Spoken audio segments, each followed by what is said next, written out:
In 1921, a brief but severe depression crippled the nation and would complete the downfall of the American Film Company as a studio. Although sales of the films would continue at the Chicago office, the Santa Barbara properties would never again be used for production. The buildings would be put to other uses, an auto dealership, a dance hall, even a mortuary. And in the 40s, the buildings start coming down. The big glass studio gets demolished by Charles Richardson, who was the same guy who poured the cement back in 1912, 1913. Over 90 years ago, the American Film Manufacturing Company was the biggest thing in town. New technologies, celebrities, jobs. But things change.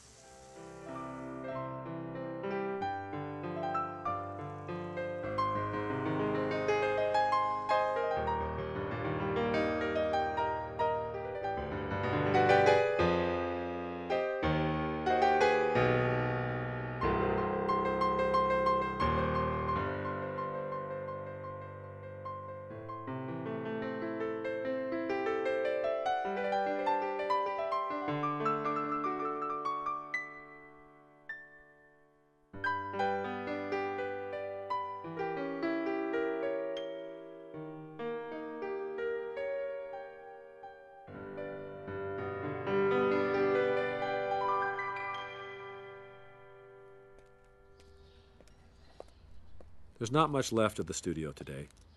A bit of the administration building, the actors' green room, and around the corner, a street sign. That's about all. But during the most volatile 10 years in motion picture history, the Flying A left its mark.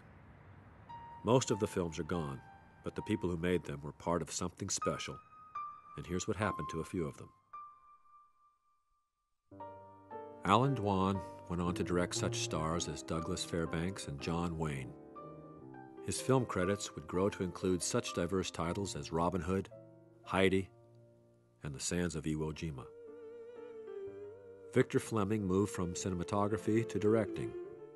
His films include Gone with the Wind, Treasure Island, and The Wizard of Oz. Not everyone who worked for Flying A chose to stay in the film industry. Leontine did marry cameraman Bob Phelan, but after years of moving from company to company, they would return to Santa Barbara. Many of the pictures you have seen in this film come from her personal collection. Jack Kerrigan retired from the screen not long after starring in the 1923 classic The Covered Wagon. He had already made a fortune in Southern California real estate. Richard Bennett continued acting on the stage and begrudgingly in the movies. His final major screen appearance was in Orson Welles' The Magnificent Ambersons. His daughters Joan and Constance would both become film stars. Wid Gunning moved from judging movies to making them. He began by writing titles, but later produced gothic horror films, which the critics didn't really like. William Desmond Taylor never met Mary Miles Minter while in Santa Barbara, but would direct her later at Paramount. His murder in 1922 has never been solved. After Purity, Audrey would do one more film for American, and then one she would self-produce, as somewhat of an autobiography. Miss Munson lived to the age of 105, but spent the final 60 years of her life in a sanatorium. Sam Hutchinson turned his attention to his other, smaller studios in L.A. Influential film historian Terry Ramsay would refer to him as Spendthrift Sam, and this attitude may perhaps explain why so little is known about his later career. There were many more worth mentioning, but we'll end with Mary. She was never really happy as a performer.